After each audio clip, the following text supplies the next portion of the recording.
No, he does not. All right, moving on. We're moving on to me. Get this ball rolling. You are next. All right, my complete people off, I feel 180. like. Yes, my complete 180 today is top 10 most overrated bands of all time. Now, friends, when I made this list, I had to ask myself, would including this band offend a large group of people? And if the answer wasn't yes, I didn't put them on there.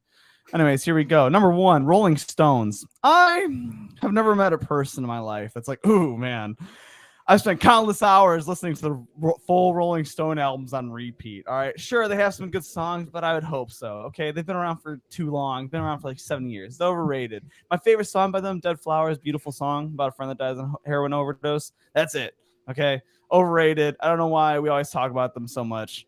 Overrated. Number 2, the Beatles. Look, the Beatles are in my top 10 of bands. All right, hey. No, I agree with this actually. They're in the top 10 of my own personal bands. All right, I was listening to Let It Be today. That being said, can we stop acting, for the love of God, stop acting like everything that John and Paul wrote was a godsend. Okay, they have some bad songs. You can't tell me that they're perfect musicians when "Wild Honey Pie" is a song that exists. Oh, God. All right, here we go. Number 3, the Deftones. Dear Deftones fans, yeah, they're not the second coming of music, okay? I've listened to their whole discography. I like some of it a lot. I think Hexagram is one of the best shoegaze metal songs I've ever heard in my life. They're not God tier, and we got to stop acting like they are. Every single time you meet a Deftones fan, they're like, they saved me from myself. And you're like, how, man? Like... It's just like it all sounds so similar to each other, and they've been doing it for 25, 30 years. Overrated. Number 4, AC/DC. I feel like I don't even have to explain it. I only know one person in my life that's like an actual AC/DC fan, and I try to make fun of him for it every chance I get.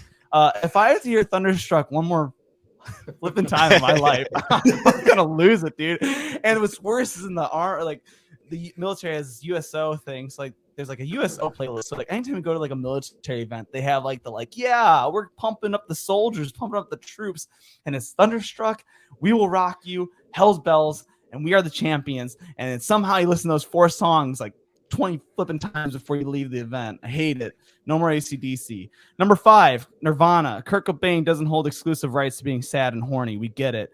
Number 6, 9 Inch Nails. Neither does Trenton Reznor. Okay, industrial rock, more like I use a drum machine. Am I right, fellas?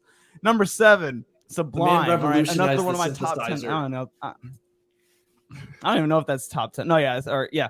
Number 7, Sublime. Another top 10 band for me. That being said, okay, Bradley Nowell, insanely talented. He was also just lazy. All right, half the songs that they did that are your favorite songs were covers. He was high all the time. You can't tell me they're a musical powerhouse when Robin the Hood exists in this universe. Okay, that album, I've listened to that album hundreds of times. Why? I don't know. I hate myself. It's not good. Like they did it in a crack house.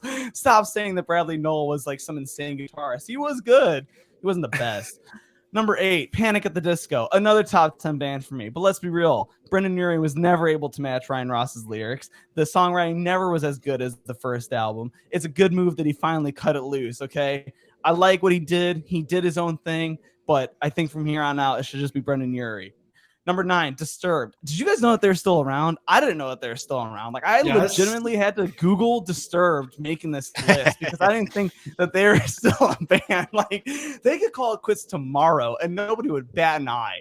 Okay? Like, when Sum 41 announced that they're breaking up, everybody was like, this was the band that got me into music. I've never been like, ooh, Disturbed, like, got me into music. I don't know how they managed to hold on this long with Down with the Sickness. I think they did like 10,000 Fists in the Air. Cool, whatever. Who cares? Their second most popular song on Spotify is Sound of Silence. For those of you who don't know, that's a cover. Before I get to my last one, I want to do some honorable mentions. Red Hot Chili Peppers. Come on. Like, who still listens to Red Hot Chili Peppers? Foo Fighters. Me. Let's be real. Nobody's ever done. And finally, Metallica. All right. I don't think anyone's never. I hate you. There it is. I knew it was coming this whole time, and I hate you. Listen, is anybody besides Nick DiCola, can anybody name a song by them after Reload that's not Cyanide? Give me fuel, give me fire, give me something that isn't tired. That's what I have to say about that. Anyways, that's my top 10 overrated bands of all time.